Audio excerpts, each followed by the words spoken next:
Bonjour à tous. On va commencer et les derniers nous rejoindront en cours de route.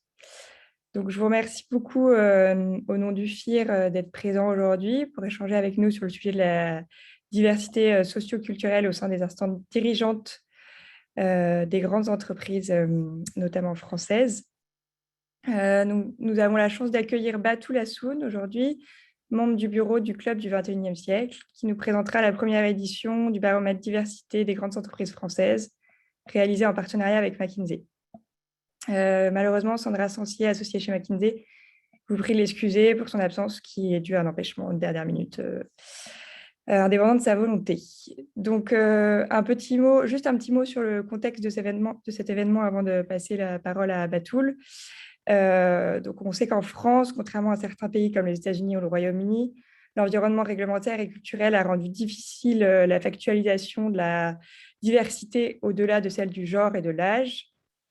C'est dans ce contexte que McKinsey et le Club du 21e siècle se sont lancés le défi d'apporter un éclairage factuel sur la diversité socio-culturelle dans les entreprises françaises par le prisme de la diversité d'origine et socio-économique.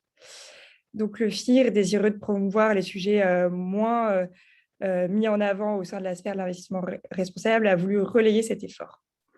Donc, Batul va nous présenter le contexte dans lequel s'inscrit ce baromètre, sa méthodologie, ses résultats et quelques bonnes pratiques identifiées chez les entreprises participantes et vous donner les premières évolutions envisagées pour la prochaine édition du baromètre.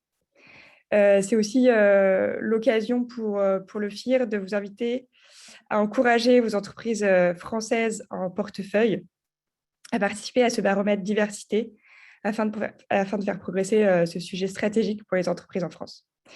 Donc, sans plus s'attendre, je vous laisse la parole à tous et n'hésitez pas à poser vos questions au fur et à mesure dans le Q&R dédié aux questions.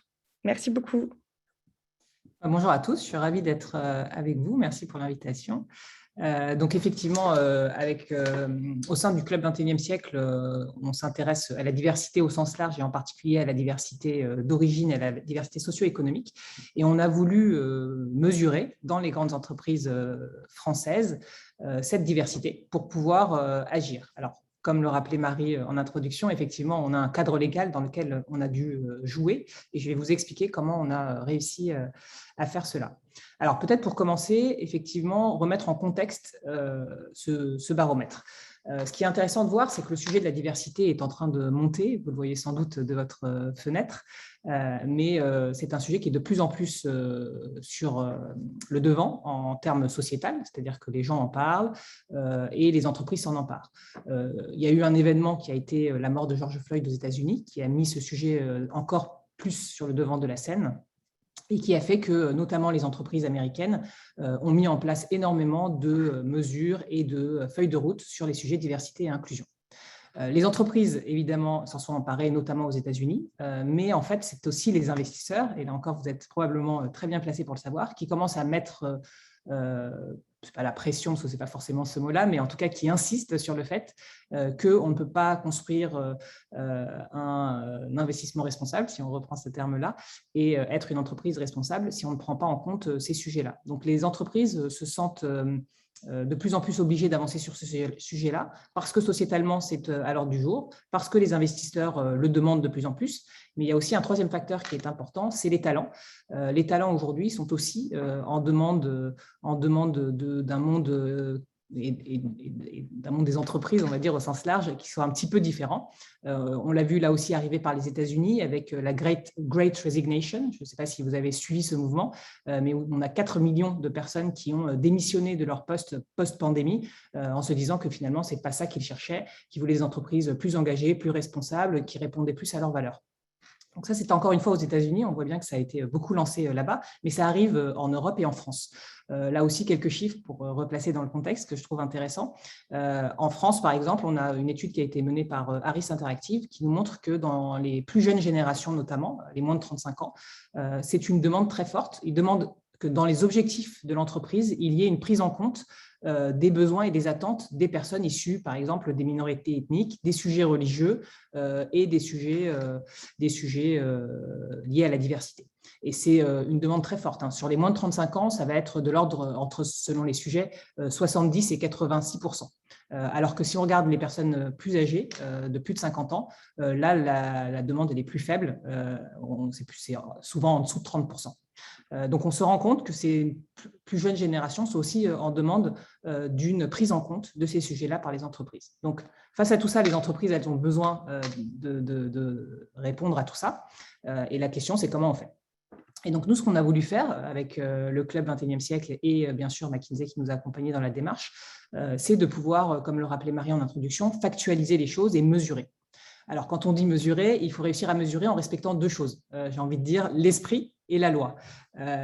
L'esprit de la loi et la lettre de la loi. Parce que d'abord, on a une conception en France qui est très différente des États-Unis. Donc oui, c'est là-bas que ces sujets sont pris à bras-le-corps ou ont été pris à bras-le-corps en premier. Mais en France, on a envie de le prendre en compte, mais avec une vision un peu différente. Puisqu'en France, on croit à l'universalisme.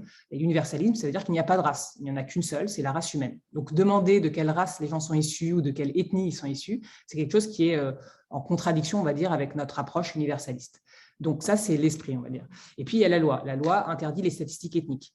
Donc, on ne peut pas demander de toute façon, même quand bien même on penserait que ce serait intéressant, on ne peut pas demander ça directement. Et c'est intéressant puisqu'on a eu des discussions, notamment avec des Américains, qui nous disaient « Mais pourquoi vous tournez autour du pot ? Posez la question directement de savoir de quelle race les gens sont. » Ce n'est pas possible en France. Par contre, on peut quand même mesurer, et c'est ce qu'on a voulu faire avec ce baromètre. Donc, pour vous donner quelques éléments, d'abord, la première chose, c'est que ce baromètre, on a voulu le mener pour la première édition auprès des grandes entreprises françaises. On s'est arrêté d'abord sur 9 grandes entreprises qui ont accepté de jouer le jeu et de co-construire avec nous cette première édition. Je vous donnerai les noms tout à l'heure. Et puis, avec ces sociétés, ce qu'on a voulu, c'est d'abord mesurer dans les instances dirigeantes. On s'est concentré là-dessus parce que quelque part, changer les choses en bas de l'échelle, je ne vais pas dire que c'est facile, il y a des choses à faire évidemment, mais ce n'est pas ça qui changera complètement la donne. On est convaincus au sein du club que c'est en y arrivant tout en haut, si tout en haut on intègre davantage de diversité, il y aura un effet de ruissellement qui fera que ça sera pris en compte dans toute la société. Donc c'est la démarche dans laquelle on s'est inscrite. Et puis, la démarche, elle se veut aussi très positive, et c'est ça qui a convaincu les entreprises de nous faire confiance. C'est-à-dire que, vous le verrez, les résultats que je vais vous partager sont des résultats agrégés. Donc, en aucun cas, on ne partage les résultats de chaque entreprise, à part avec elle, évidemment, de façon confidentielle. Parce qu'on est convaincu, là aussi, qu'il faut être dans une démarche de progrès et pas forcément juste pointer du doigt les bons ou les mauvais, mais plutôt se dire que globalement, de façon agrégée, voilà où on en est, et montrer là où on peut encore progresser. Donc, je vais pour vous raconter ça de façon très concrète, vous partager un petit document qui, évidemment, entre-temps a disparu. Hop, 2 secondes. Je le réouvre.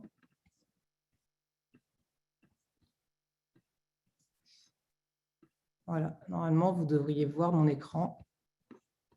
C'est bon ? Super. Alors là, c'est pour vous montrer les 9 entreprises qui ont accepté de participer à cette première édition et qui ont été, je tiens vraiment à remercier parce qu'elles ont été, elles ont joué le jeu et elles ont été dans la co-construction avec nous, puisque c'est un sujet qui n'est pas évident. Donc, il a fallu travailler ensemble, main dans la main, pour être sûr d'avoir le questionnaire qui fonctionne. Et puis, je tiens aussi à signaler, parce que certains nous ont dit, bon, ceux qui jouent le jeu sont forcément les meilleurs. Alors, ce n'est pas l'idée, et ce n'est pas dans cette démarche qu'ils ont voulu rejoindre ce baromètre. C'était plutôt dans une idée de se dire, c'est un sujet qui doit être prioritaire pour nous et qu'on veut aborder, et il nous faut mesurer pour pouvoir nous améliorer, quel que soit le point de départ dans lequel on est. Donc ça, c'est les 9 entreprises qui ont accepté de participer. Et puis, l'autre élément que je vais vous partager, c'est finalement la méthodologie. Donc, ce qu'on a voulu, c'est mesurer 2 grands types de diversité. Bien sûr, on a quand même demandé des éléments sur l'âge des personnes, sur le sexe pour compléter, mais ce n'est pas le focus qu'on a voulu mener. Ce qu'on a voulu comme focus, c'est 2 types de diversité. La diversité d'abord d'origine et la diversité socio-économique. On a voulu se focuser sur ces 2 diversités parce que finalement, tout ce qui est genre est relativement bien mesuré. Tout ce qui est genre homme-femme, LGBT, d'ailleurs, ce sont des choses qui sont déjà, et on a eu des échanges avec les entreprises, déjà pas mal mis en place et bien mesuré. Le handicap aussi est un sujet qui commence à être traité. Et c'est vrai qu'au club, on a ce focus et ce prisme sur la diversité d'origine et la diversité socio-économique qui était moins traité dans ces entreprises-là et qui était intéressant pour elles. Donc, on a voulu mesurer ces deux diversités. Et donc, comme on le disait tout à l'heure, légalement, je ne peux pas poser la question de ni l'ethnie ni la race, ça ne fonctionne pas. Et donc, ce qu'on a fait, c'est qu'on a demandé aux gens de répondre. Donc, aux gens, quand je dis les gens, c'est les instances dirigeantes, c'est-à-dire le COMEX et les N-1 de COMEX. Et d'ailleurs, dans certaines entreprises, une forme de top 100. Donc, je vous ai dit qu'on avait 9 entreprises qui ont participé. Ça fait en tout un échantillon de 800 managers, donc, ce qui est assez colossal et assez important comme échantillon. Et donc, on a envoyé dans chacune des entreprises, bien sûr, tout est RGPD et répond à tout ce qui est légalement demandé. Et donc, on envoyait un lien à chaque entreprise. C'était elle qui l'envoyait à ses collaborateurs COMEX ou N-1 de COMEX. Et ces personnes pouvaient répondre à ce questionnaire. Et donc, ils répondaient de façon anonyme, évidemment, et puis ils nous donnaient des informations, on va le voir petit à petit, sur leur nationalité, leur pays de naissance, la CSP de leurs parents, est-ce qu'ils sont les premiers à avoir un diplôme du supérieur, etc. etc. Et tout ça, ils nous le donnaient comme information sur eux, les répondants, et leurs ascendants, les parents et les grands-parents. Et en fait, c'est ça qui nous a permis de reconstituer, finalement, l'origine et la diversité socio-économique. Et donc, il a fallu trancher. Donc, ça, c'est quelque chose qu'on a défini. Et c'est là que je vais vous expliquer maintenant avec ce schéma. Bien sûr, après, potentiellement, il pourrait y avoir d'autres définitions.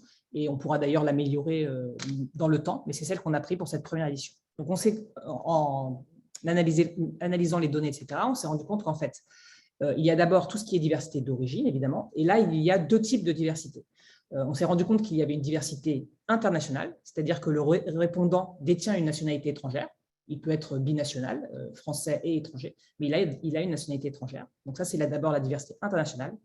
Et ensuite, on a la diversité des cadres dirigeants français.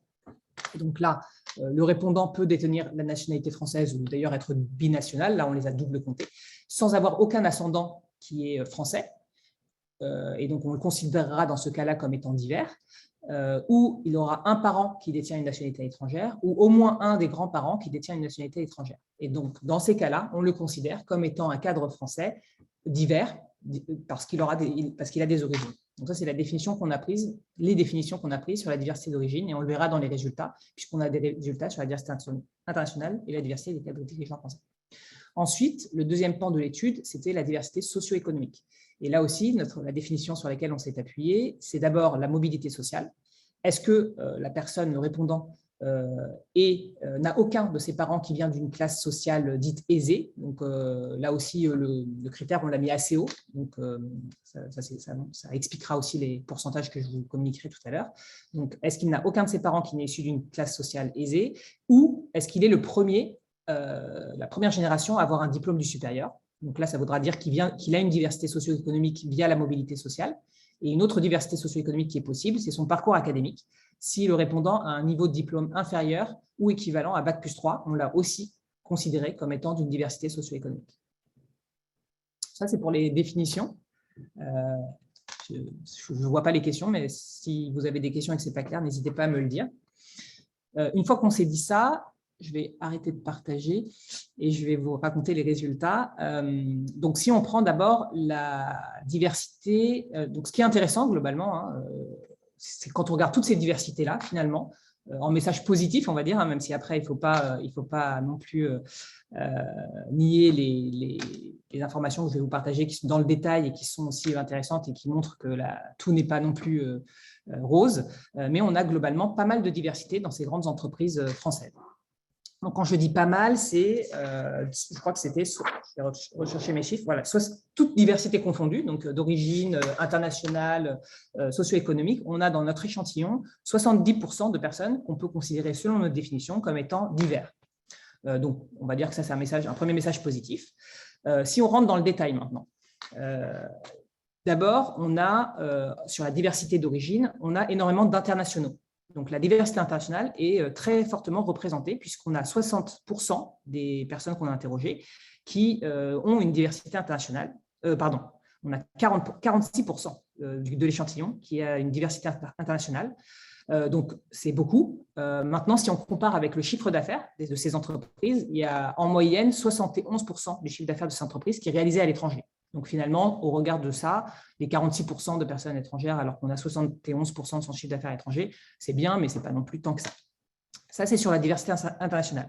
Ensuite, si on rentre sur la diversité des cadres d'origine, enfin des cadres français, des cadres dirigeants français et de leurs origines, donc sur cet échantillon-là, on a 39% d'entre eux qui ont une origine. Et si on regarde la population française, on a 30% de la population française qui a des origines. Donc, on a plus, finalement, de personnes avec des origines dans les cadres dirigeants français. Alors, on pourrait voir ça comme une bonne nouvelle. Bon, là aussi, on peut toujours voir le verre à moitié plein, c'est une bonne nouvelle. Maintenant, il faut aussi regarder l'autre facette, c'est-à-dire que si on analyse le détail de ces 39% de cadres dirigeants français qui ont des origines, en fait, on a surtout des deuxième et troisième générations, donc on a très peu de première génération. Donc, ça, c'est un premier point. Le deuxième point, c'est que ce n'est pas tout à fait représentatif. Donc, dans ces 39%, on a par exemple une surreprésentation des personnes avec des origines européennes. Et donc, si je prends un exemple très concret, quelqu'un qui a un grand-parent polonais ou un grand-parent espagnol est considéré, selon notre méthodologie, comme ayant des origines, mais par rapport à la population française, voilà, cette population-là est surreprésentée versus les personnes d'origine maghrébine, par exemple, ou d'Afrique, hors Maghreb, qui sont, elles, bien moins représentées. Et si on compare à la population française, dans la population française, on a 29% de ces personnes-là, et on n'en a que 16 dans notre échantillon. Donc voilà, il y a beaucoup de diversité qui vient beaucoup par l'international d'abord, qui vient ensuite par rapport à la population française dans les cadres dirigeants français. Elle est très présente, mais elle n'est pas forcément représentative par rapport à la population française. Enfin, un point qui est très intéressant, c'est que je ne vous l'ai pas précisé, mais en plus d'avoir mesuré cette diversité avec les critères que je vous ai partagés, on a aussi regardé la perception que ces personnes pouvaient avoir.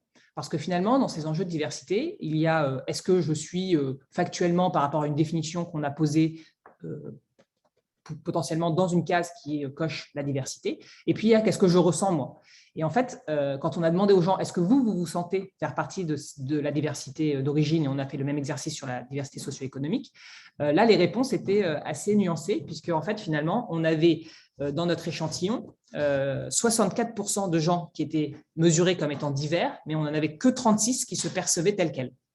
Et quand on creuse, en fait, et ça c'est intéressant, quand on creuse dans le détail, c'est que typiquement, je parlais de surreprésentation des populations avec des origines européennes, ces gens-là, au bout de 2 générations, ne se sentent plus comme étant de la diversité. Donc, quand ils ont un parent espagnol ou polonais, pour reprendre mon exemple de tout à l'heure, ils ne se sentent pas forcément comme divers. Et enfin, on a fait l'exercice aussi dans l'autre sens, c'est-à-dire que est-ce qu'on vous mesure comme étant divers, mais vous ne vous percevez pas comme de la diversité? Et puis, dans l'autre sens, est-ce qu'on ne vous a pas mesuré comme étant divers, mais vous vous sentez comme divers? Et là, alors il y a eu 2% de décalage, mais dans ces 2%, pour vous donner des informations un peu concrètes, on avait des personnes qui, par exemple, se sentaient, parce que corse ou bretonne, diverses. Donc ça c'était assez intéressant et amusant aussi à voir dans les retours qui nous ont été faits. Et puis aussi des personnes, par exemple, des Antilles, qui, elles, ne sont pas perçues selon nos critères, ne sont pas comptées dans la diversité, mais qui, elles, se perçoivent comme telles ou parce qu'elles le ressentent elles ou parce qu'on leur fait ressentir. Ça, c'est sur la diversité d'origine. Ensuite, on a mesuré, comme je vous le disais tout à l'heure, la diversité socio-économique. Et donc, là où il y avait quand même un peu de positif, on va dire, dans la diversité d'origine, c'est plus compliqué sur la diversité socio-économique. Dans notre échantillon, donc les 800 managers dans les 9 entreprises, on a 60% des cadres qui sont issus de cette diversité, soit donc via la mobilité sociale, soit via leur niveau de diplôme. Et quand on creuse, en fait, cette diversité socio-économique, elle vient en fait des profils de la diversité internationale. C'est-à-dire qu'en fait, dans les cadres dirigeants qui sont internationaux, qui ont une autre nationalité qu'une nationalité française, on a énormément de diversité socio-économique, et ce qui est beaucoup moins le cas dans les profils des cadres dirigeants français, qui, eux, sont plutôt de classe très aisée. Pour vous donner un seul chiffre là-dessus, et qui vraiment illustre le propos, on a 4 fois plus d'enfants d'ouvriers dans la diversité internationale versus la diversité des cadres dirigeants français. Donc, on voit bien quelque part que notre modèle franco-français, on va dire, est quand même, on va dire, que l'ascenseur social, pour reprendre une expression assez connue, est un peu en panne et qu'on a une forme de reproduction des élites. Donc, si je suis enfant de classe sociale aisée, j'ai beaucoup plus de chances d'arriver tout en haut d'une grande entreprise française. Et donc, finalement, ce qui est intéressant, c'est de se dire que quand on recrute en tant qu'entreprise, quand on recrute un profil de cadre dirigeant français, on regarde énormément le critère du diplôme, par exemple, alors on va beaucoup plus recruter sur l'expérience quand on prend un profil étranger. Et donc, là aussi, peut-être des choses, ça a donné des pistes, en tout cas, aux entreprises qui ont participé pour mettre en place des actions très concrètes. Voilà pour les résultats. Je crois que j'ai dit pas mal de choses. Si peut-être un dernier élément, donc je vous ai parlé de la mesure qu'on a faite de ces deux diversités et des résultats. Je vous ai parlé de la perception qui pouvait être différente entre ce qu'on a mesuré et ce que les répondants perçoivent. Et puis, il y a une dernière chose qu'on a aussi posée comme question et qui, là aussi, pour moi, est une très bonne nouvelle. On a demandé aux répondants, est-ce que vous considérez que c'est une priorité, que le sujet des diversités d'origine et socio-économiques sont des priorités pour vous? Et en grande majorité, ça a été placé dans le top 5 des priorités pour les entreprises. Donc, ça augure plutôt de quelque chose de très positif pour la suite. Ça montre à quel point les gens sont prêts à le mettre. Par contre, là aussi, quand on creuse un peu, c'est toujours la même chose. Les gens considèrent que ça doit être prioritaire. Ils sont 70% à connaître les plans d'action qui sont mis en place, mais on a 40% d'entre eux qui estiment que l'effort n'est pas suffisant. Donc, ils l'ont jugé entre moyen ou voire insuffisant.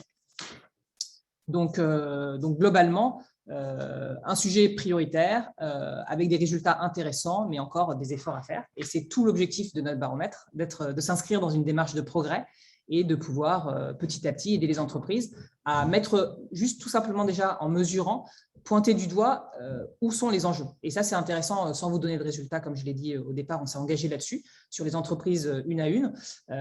C'est intéressant de voir qu'en fait, on a des entreprises qui sont très bons sur la diversité socio-économique et beaucoup moins sur la diversité d'origine, et des entreprises où c'est le contraire. Et ils en ont plus ou moins conscience, et d'avoir ces mesures concrètes avec ce baromètre, ça leur a permis de se dire, finalement, les efforts que je fais, ils sont suffisants sur cette partie-là, mais peut-être pas encore suffisants sur cette autre partie. Et donc, ça leur a permis d'avoir une photographie à un moment précis de leur entreprise, et donc de pouvoir mettre cette photographie au regard de leurs actions pour les faire évoluer et les améliorer. Et donc, comme je le disais, nous, c'est l'objectif au club, c'est vraiment d'être dans une logique positive et de les encourager à s'intégrer dans cette démarche de progrès pour s'améliorer petit à petit. Je crois qu'on a fait le tour déjà de pas mal de choses. On avait prévu aussi de parler des bonnes pratiques éventuelles. Donc là encore, l'idée, c'est pas de partager celle de telle ou telle entreprise, parce que là aussi, pour l'instant, les informations sont plutôt confidentielles. Mais on a essayé de réfléchir de façon un peu macro sur quels étaient un peu les ingrédients à mettre en place pour que ça fonctionne et qu'on avance sur ces sujets-là. Et il y a, je vais dire, 4 grands ingrédients qui sont ressortis. Le premier, d'abord, et je le disais, c'était mon dernier point sur la priorité stratégique. En fait, le premier point, c'est qu'il faut que le sujet soit porté par la direction générale pour que ça soit pris en compte. C'est un point important. Et d'ailleurs, c'est intéressant de voir que pour avoir frappé à la porte de quelques entreprises, c'est souvent quand c'était la direction générale qui était notre interlocuteur ou qui prenait le sujet à bras-le-corps que les entreprises étaient convaincues d'avancer. Donc, ça doit vraiment être porté par le haut de l'entreprise. La deuxième chose, et notre baromètre permet de le faire, c'est de mettre en place des indicateurs. Et il faut être très transparent sur ces indicateurs, montrer là où on en est aujourd'hui, être clair et avoir un suivi dans le temps. Donc ça, c'est assez basique. Le troisième point, c'est que ce message et que ces éléments soient portés à tous les échelons. Donc, nous, on mesure évidemment tout en haut les instances dirigeantes, mais ce qui va être important d'ailleurs pour que ça avance et que dans 10 ans, 5 ans, 10 ans, les instances dirigeantes de ces grands groupes soient encore plus divers, comment il faut faire? Il faut d'abord que le management à tous les échelons prenne ça à bras-le-corps, soit plus inclusif. Et donc, ça passe par des formations contre les biais qu'on peut avoir. C'est vrai au niveau du management à tous les échelons, mais aussi au niveau RH. Il faut aussi qu'au niveau du recrutement, on arrive à enlever les biais. Et ça, c'était intéressant quand on discutait avec les entreprises, parce qu'on les a réunis pour échanger collectivement. C'était un point qui ressortait fortement. C'est oui, je fais plein d'efforts au niveau des RH, mais quand je propose des profils divers aux managers, ils ne les valident pas.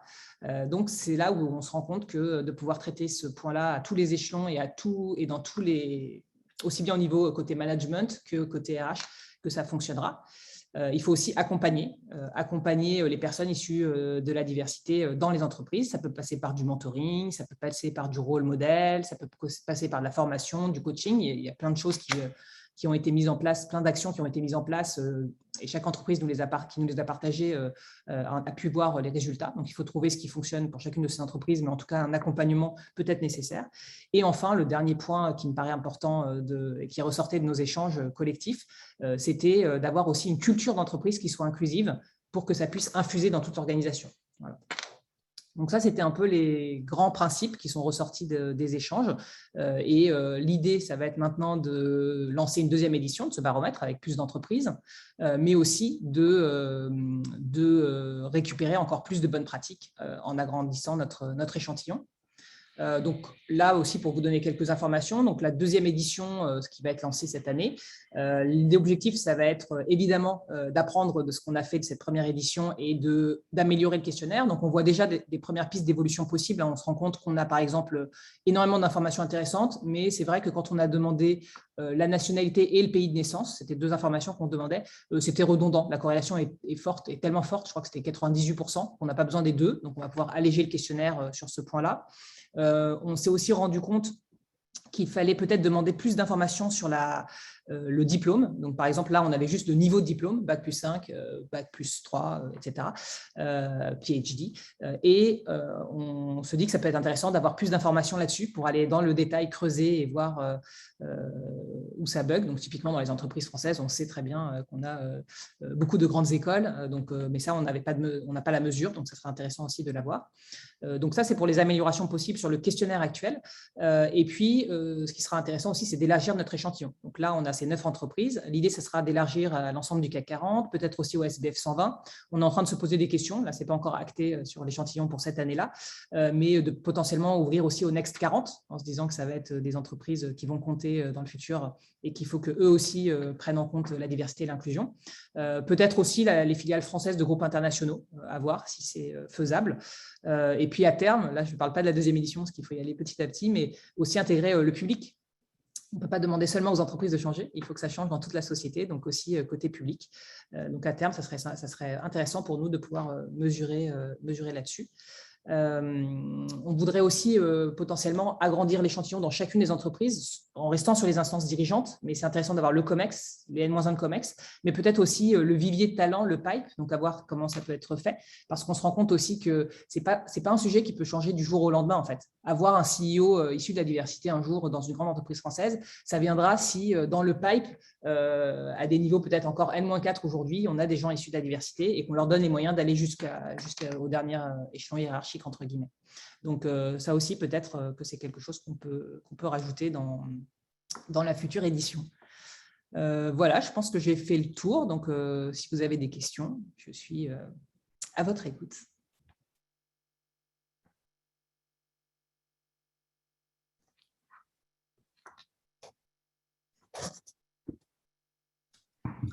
Oui, je vais en profiter. Bonjour Grégoire du FIR. Merci beaucoup Batou, c'est absolument passionnant. Hein. Je pense que c'est un peu nouveau en France et donc c'est très, très utile aux investisseurs.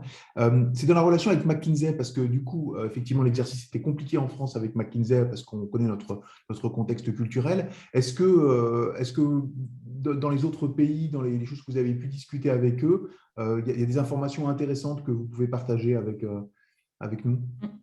Oui, tout à fait. Alors, effectivement, McKinsey avait déjà mené la démarche dans d'autres pays. Et là, on l'a fait en collaboration en France parce qu'on n'était pas trop deux pour résoudre la complexité un petit peu juridique, on va dire. Alors, ce qui est intéressant, effectivement, je ne l'ai pas abordé et c'est peut-être presque le point de départ parce que l'idée, on peut avoir de façon éthique et morale l'envie d'être plus inclusif. C'est une chose, mais c'est aussi un gage de performance. Et effectivement, dans les mesures que McKinsey a faites à l'international, il y a une corrélation, alors évidemment, ce n'est pas un lien direct, mais c'est une corrélation entre la présence de diversité dans une entreprise et la performance financière. Et de mémoire, je crois que dans l'échantillon qu'ils avaient fait dans les autres pays, quand on regarde les organisations qui sont les plus qui sont les mieux placés sur l'intégration et l'inclusivité et la diversité ethnique de leurs entreprises. Le premier quartile de ces entreprises a 59% de chances de voir sa marge d'EBIT dépasser la médiane nationale de son secteur. Donc on voit qu'il y a une corrélation entre l'inclusion, être plus inclusif en tant qu'entreprise et la performance financière.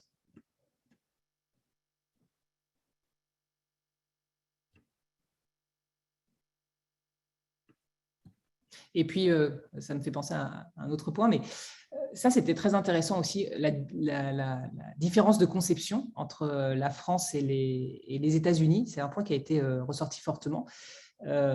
Au début, on a certaines entreprises qui ne voulaient pas participer, et d'ailleurs, on en a certaines qui nous ont dit non, parce qu'elles étaient très présentes à l'international. Et donc, avoir un questionnaire qui ne va pas droit au but, ça leur paraissait assez étrange. Et c'est là qu'on s'est rendu compte que finalement, il y avait une forme de, je dirais, de confrontation entre deux rêves. En tout cas, c'est comme ça que moi, je le formule. Le rêve américain et le rêve français. Le rêve français, je l'ai exprimé tout à l'heure, c'est un rêve d'universalisme. Que finalement, quelle que soit mon origine, finalement, je fais partie de la race humaine et je peux, au mérite, aller le plus loin possible et que ça n'a pas d'importance finalement d'où je viens. Aux États-Unis, c'est différent et on l'a vu dans le questionnaire. Quand je demande à un Américain qu'est-ce qu'ont fait ses parents, quelle est leur CSP, quelle est leur nationalité, ça peut être très mal pris parce que ça va à l'encontre du rêve américain. Le rêve américain, l'American Dream, c'est finalement, peu importe qui sont tes parents, d'où tu viens, etc., tu peux réussir. Et donc, les questions qu'on posait dans ce questionnaire étaient presque choquantes pour des anglo-saxons. C'était intéressant de voir entre guillemets ces deux rêves s'affronter parce que c'est vraiment deux visions du monde un peu différentes.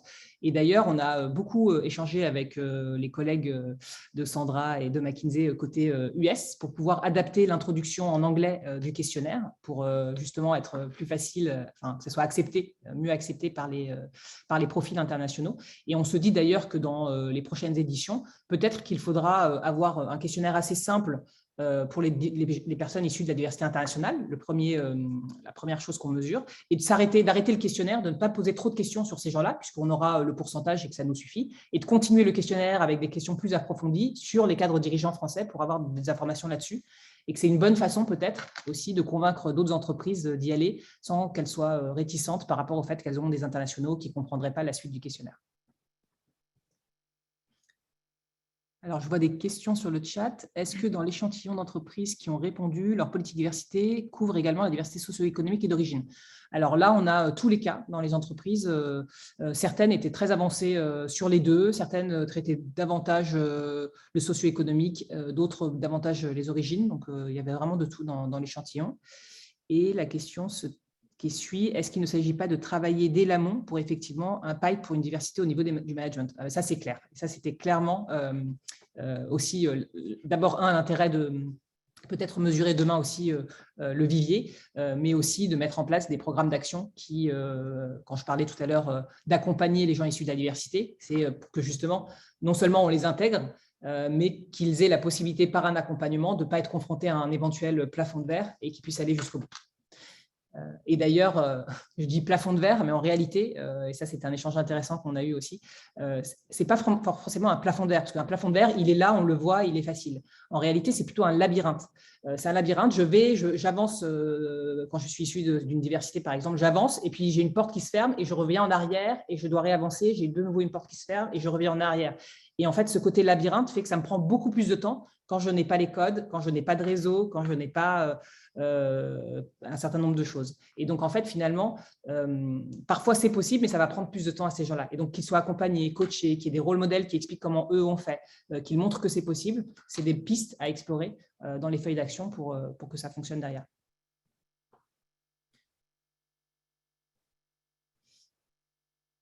Alors, ces actions concrètes sont-elles mises en place par l'échantillon au-delà des biais et quelles sont-elles si possible d'en parler? Alors moi, je ne peux absolument citer aucune entreprise de façon précise, puisque ça, c'est l'engagement qu'on a pris auprès d'elle.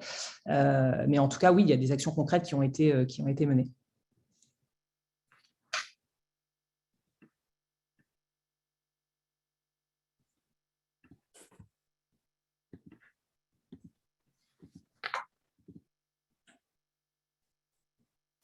Il y a une question de Anne Doré qui devrait prendre la parole. Oui, je crois que je lui ai ouvert son micro. Voilà.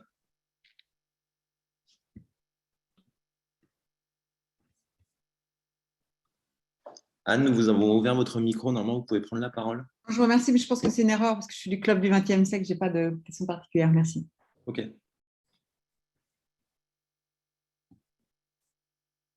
Ok.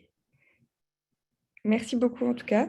Moi, j'avais une petite question de granularité. Je me posais la question de...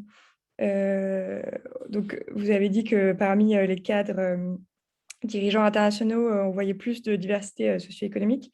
Est-ce que vous avez réussi à identifier au niveau des nationalités parmi cette diversité socio-économique? Est-ce qu'il y a des nationalités où la diversité fonctionne mieux ou... Non, on n'a pas fait ce tri-là. C'est un bon point. Ce serait intéressant effectivement de le faire. Mais c'est là où, alors ça, c'est exactement une très bonne idée qu'on pourrait intégrer dans le questionnaire de l'année prochaine, enfin de l'année qui vient. On n'a pas cette granularité-là. Et alors, clairement, on a la France versus les autres pays. Et donc, on se rend bien compte qu'en France, on est moins bon sur cette diversité socio-économique.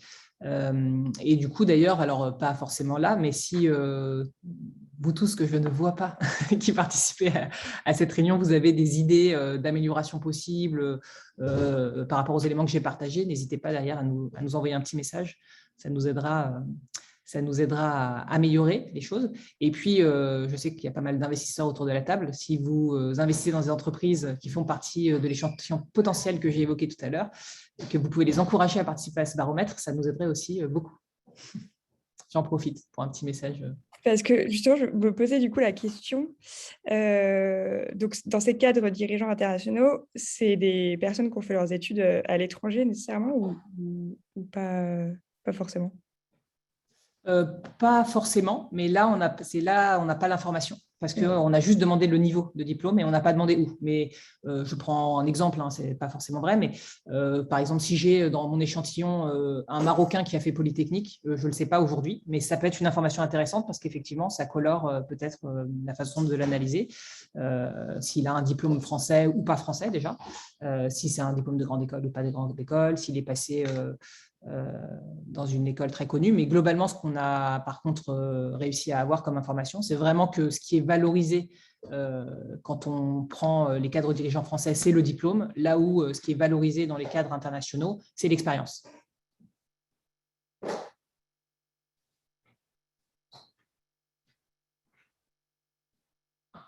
Merci. Avec plaisir.